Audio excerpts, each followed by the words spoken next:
அனைவருக்கும் வணக்கம். நலம், அனைவரும் நலமே. வெஜ் பன்னீர் அடை, பன்னீர் மினி இட்லி. இந்த வீடியோவில் 2 நாளைக்கான டிஷ் இருக்குங்க.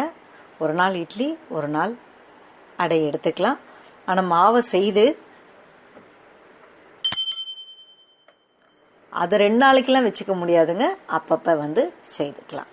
காலையில் செய்து நைட்டுக்கு வைக்கிறதோ, நைட்டுக்கு செய்து காலையில் வைக்கிறதோ கிடையாது. செய்ய போகிற நேரத்துக்கு மாவை ரெடி பண்ணிக்கலாம். ஒரு கேரட் எடுத்து துருவியிருக்கேன். மிளகு பொடி, தேவைப்பட்டால் மசாலா பொடி, அப்படி இல்லைன்னா வேண்டாம், மிளகு பொடி மட்டும் போட்டுக்கலாம். கொஞ்சம் கொத்தமல்லி தழை. இது பன்னீர், நல்லா கையிட்டு உதுத்த பன்னீர். கேரட் எவ்வளோ எடுக்கிறோமோ அதுக்கு ஈக்குவலாக பன்னீர் சேர்த்துக்கலாங்க. அந்த அளவு தெரியும்ல, 1 கப்பு கேரட்னா 1 கப் பன்னீர். இது சீஸ் பன்னீர் போட்டதில் பாதி அளவுக்கு சீஸ் துருவிட்டு, ஃபைனாக துருவிட்டு அதில் சேர்த்துக்கலாம். இப்போ கொஞ்சோண்டு நான் மஞ்சள் தூள், மிளகாய்த்தூள், மல்லித்தூள் 3 சேர்ந்து கலவை போட்டேன். அப்புறம் கொஞ்சோண்டு உப்பு. இது எல்லாத்தையும் ஒன்றா சேர்ந்து பெசரிக்கலாம். நம்ம தண்ணியெல்லாம் எதுவும் ஊற்ற வேண்டாங்க. அதில் இருக்க அந்த ஈரப்பதமே போதுமானது. கேரட்டில் ஈரம் இருக்கும், பன்னீரில் ஒரு எண்ணெய் பசை ஈரம் இருக்கும் இல்லையா, அதுவே போதும். இது எல்லாத்தையும் நல்லா ஒன்றா கலந்துடலாம். இந்த இட்லி மாவை அரைச்சி ஃப்ரிட்ஜில் வச்சு 1 வாரம் யூஸ் பண்ணுற மாதிரிலாம் இது வேண்டாங்க. எப்போ தேவையோ அப்போ கலந்து செய்துக்கலாம். ஆனால் நான் ஒரு வீடியோவில் 2 டிஷ் காமிச்சிருக்கேன். ஒரே மாவு, நம்ம எப்படி ஒரே மாவு அரைச்சி தோசை இட்லி ஊற்றுறோம், அது போல தான். இந்த மாதிரி மாவு உதுத்தா உதிரும், சேர்த்திங்கன்னா சேர்ந்துக்கும். அந்த மாதிரி பிசைஞ்சிக்கலாம். இப்போ ஃபஸ்ட்டு நம்ம அடை பார்த்துடலாம். கல் காய வச்சுட்டு லைட்டாக கீ அப்ளை பண்ணிக்கலாம். இப்போ இந்த கலந்து வச்சோம் இல்லையா மாவு, அதை எடுத்து லைட்டாக அப்படியே ஒன்றா பக்கத்தில் இருக்கிற மாதிரி உதுத்து விட்டுறலாங்க. ஆல்ரெடி நம்ம பீஸ் பன்னீர், சீஸ்லேயும் பன்னீர்லேயும் சேர்ந்து ஒரு தோசை பார்த்தோம்ல, கிறிஸ்பி தோசை, அது போல தான். இது அடை அப்படிங்கும்போது கொஞ்சம் கனமாக தட்டிக்கலாம். நம்ம கையிட்டும் தட்டி வைக்கலாங்க. அது ரொம்ப கனமாக இருக்கும். பட் இந்த மாதிரி உதிரா தூவிட்டு அதுக்கப்புறம் லைட்டாக தண்ணி தொட்டு லைட்டாக அந்த இடங்கள்லாம் நீங்கள் சேர்ந்த மாதிரி பண்ணி விட்டிங்கன்னா கொஞ்சம் நல்லாயிருக்கும் நமக்கு. பட் சுவையாக இருக்குங்க. ஒரு அடை சாப்பிட்ட எஃபெக்ட் இருக்கும். மிளகு பொடி வேண்டாம் அப்படிங்கிறவங்க மிளகாய் தூள் கூட நம்ம போட்டுக்கலாம். பாருங்க, கொஞ்சம் குடமிளகா இருக்கு இல்லையா, அதை ஸ்லைஸ் பண்ணிவிட்டு அதை மேலே நான் வைக்கிறேன். அது ஆப்ஷனல் தாங்க. அந்த இதே போதுமானதாக இருக்கும். ஒரு அடிஷ்னல் ஆப்ஷனை நான் குடமிளகா வச்சுருக்கேன். சுற்றி லைட்டாக கீ விட்டுக்கலாம். கொஞ்சம் பொறுமையாக கீழ்ப்பக்கம் வெந்தோடனே கொஞ்சம் சப்போஸ் ஃபஸ்ட்டு தேய்ச்ச கல்லில் இது ஊற்றுனீங்க போட்டிங்க அப்படின்னா எடுக்க வராது. அதனால் கொஞ்சம் மெதுவாக எடுத்து விடுங்க. நீங்கள் வேறு ஏதாவது வீட்டில் தோசை அதெல்லாம் பண்ணிவிட்டு போட்டிங்கன்னா ஈஸியாக வந்துடும். சூப்பராக இருக்கு இல்லைங்க, பார்க்குறதுக்கே டேஸ்ட்டும் ரொம்ப நல்லா இருக்குங்க. காலை நேரத்துக்கு மிகச்சிறந்த உணவாக இருக்கும். நல்ல ஹெல்த்தியான டிஷ்ஷாக இருக்கும். ப்ரோட்டீன் இருக்குது, ஃபைபர் கண்டென்ட்டுக்காக கேரட்டில் இருக்க விட்டமின்ஸ் எல்லாமே நமக்கு கிடச்சிடும். சுவையாகவும் இருக்கும். இதுக்கு கூட ஏதாவது ஒரு சட்னி வச்சுக்கலாம். நான் முள்ளங்கி சட்னி செய்திருக்கேன், அதை வச்சுக்கிறேன். நீங்கள் அன்றைக்கி வீட்டில் என்ன சட்னி செய்கிறீங்களோ அது வச்சுக்கலாங்க. தேங்காய் சட்னி, வெங்காய சட்னி சூப்பராக இருக்காங்க பார்க்குறதுக்கு. அருமையான அடை, பன்னீர் அடை, வெஜ் அடை தயார். இதுக்கு சட்னியோட இது ஒரு நாளைக்கான உணவாக வச்சுக்கலாம். அடுத்து அந்த அடையவே கையிட்டு நீங்கள் தட்டி போட்டிங்கன்னா எப்படி இருக்கும் அப்படிங்கிறதுக்காக பண்ணுறேன். பட் நீங்கள் கையிட்டு தட்டுறதை விட அந்த மாதிரி தூவி தட்டினீங்கன்னா தான் நல்லாயிருக்கும்.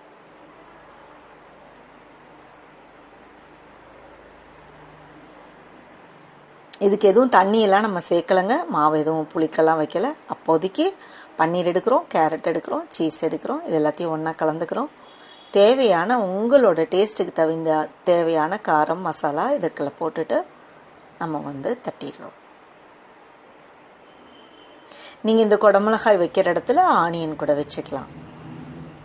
பெரிய ஆனியனை ரவுண்டு ஸ்லைஸாக பண்ணி அது கூட வச்சுக்கலாம். அது ஒன்று, குடமிளகா ஒன்று கூட வச்சுக்கலாம். தக்காளி வைக்க வேணாங்க, அது ஒரு மாதிரி குழகுழப்பாயிடும் அந்த இருக்க ஈரப்பதனால.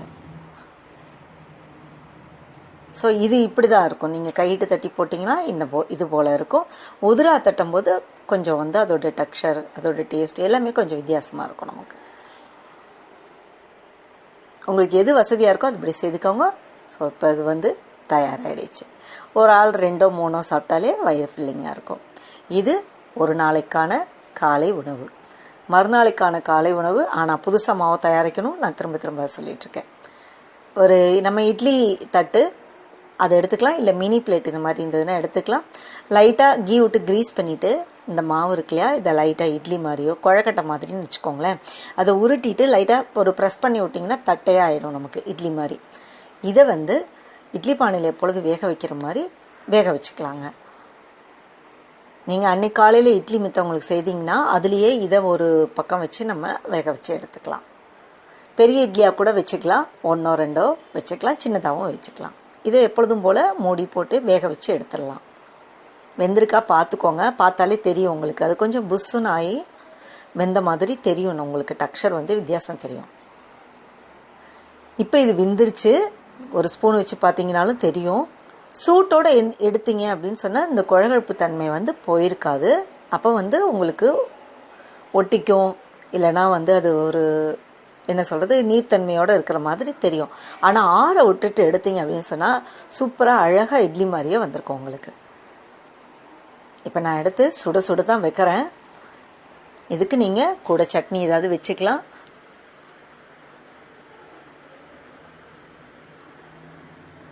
ஒரு ஆனியன் ஸ்லைஸ் பண்ணி வச்சுக்கலாம், வெள்ளரிக்காய் ஸ்லைஸ் பண்ணி வச்சுக்கலாம். அதை அடிஷ்னலாக நம்ம வந்து வச்சுக்கலாம். ரொம்ப சாஃப்டாக இருக்குங்க, டேஸ்ட்டாகவும் இருக்கும். பாருங்கள், இது வந்து சூடோடு எடுக்கும்போது அந்த சீஸ் இருக்கிறதுனால இழுபடுற தன்மையோடு இருக்கும். ஆறுனதுக்கப்புறம் பாருங்கள் எப்படி இட்லி எடுக்கிறோமோ அது போலவே இருக்கும் நமக்கு. அதையும் நான் காமிக்கிறேன்.